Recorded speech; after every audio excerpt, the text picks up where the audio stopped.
Chers amis, bonjour, très heureux de venir vous retrouver, de partager avec vous la prière de Jonas, prière que nous trouvons dans le chapitre 2 du livre de Jonas. Éternel notre Dieu et Père, révélé en ton Fils bien-aimé Jésus-Christ, glorifié, Sauveur et Seigneur de notre vie, esprit, âme et corps.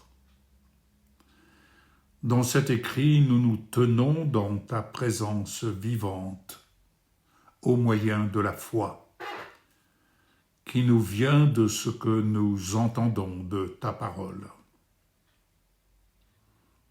À l'image de ce poisson que tu as fait venir pour avaler Jonas, c'est l'esprit de ce monde dominé par le prince de ténèbres qui, dès notre naissance, nous avale. Et du sein de ce monde où nous sommes en captivité, nous percevons de jour en jour la détresse qui engloutit des vies dans l'ignorance de ton salut, don de ton amour révélé en Jésus. Comme Jonas, je suis au nombre de ceux qui font appel à toi, notre Dieu et Père, et tu nous réponds. Du milieu de ce monde qui ressemble au séjour des morts, à cause de nos manquements à tes recommandations, de notre comportement néfaste à cause de notre désobéissance à ton précieux conseil sur notre mode de vie, à la façon de vivre de ce monde, conformément au prince de la puissance de l'air, de l'esprit qui est actuellement à l'œuvre parmi les hommes rebelles. Nous tous aussi, nous étions de leur nombre.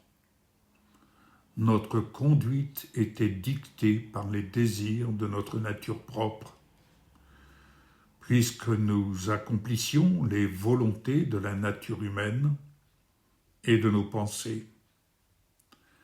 Et nous étions par notre condition même, notre mode de vie corrompu, destinés à la colère, à être engloutis, avalés par ce monde comme les autres,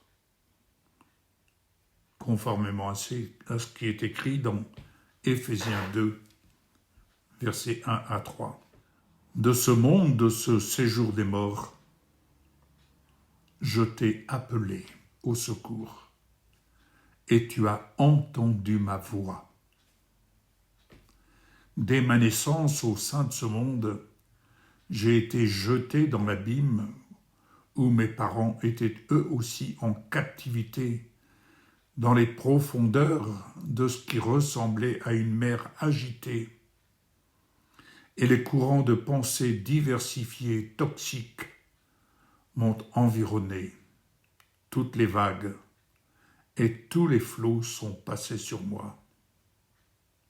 Oui, je disais, je suis chassé loin de ton regard, mais je verrai encore ton saint temple. Et je me rendais dans ce qui n'est qu'un édifice de pierre, où je t'ai cherché, mais jamais je ne t'y ai connu, mon Dieu et Père. L'eau de ce monde m'a couvert de plus en plus jusqu'à m'enlever la vie. L'abîme m'a enveloppé. Les algues, c'est-à-dire les mensonges de ce monde, se sont enroulés autour de ma tête, autrement dit, autour de mes pensées. Je suis descendu jusqu'aux racines des montagnes que représentaient les difficultés de la traversée de ce monde de ténèbres. Les verrous de la terre m'enfermaient dans un tombeau, mais tu m'as fait remonter vivant du gouffre. Éternel mon Dieu, mon Père. Quand mon âme était abattue en moi, je me suis souvenu de toi, Éternel mon Dieu, mon Père. et de mon dépouillement, ma prière est parvenue jusqu'à toi dans ton Saint-Temple, le véritable. Jésus, le Christ glorifié, est venu à moi, en moi, et m'a délivré de cette mer du monde.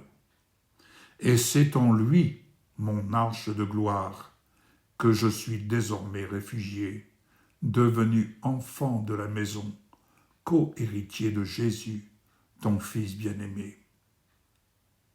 Oui, ceux qui s'attachent à des idoles, des faux dieux sans consistance, éloignent d'eux ta bonté. Quant à moi, je t'offrirai des sacrifices de reconnaissance, de louange et d'adoration. J'accomplirai les vœux que j'ai faits.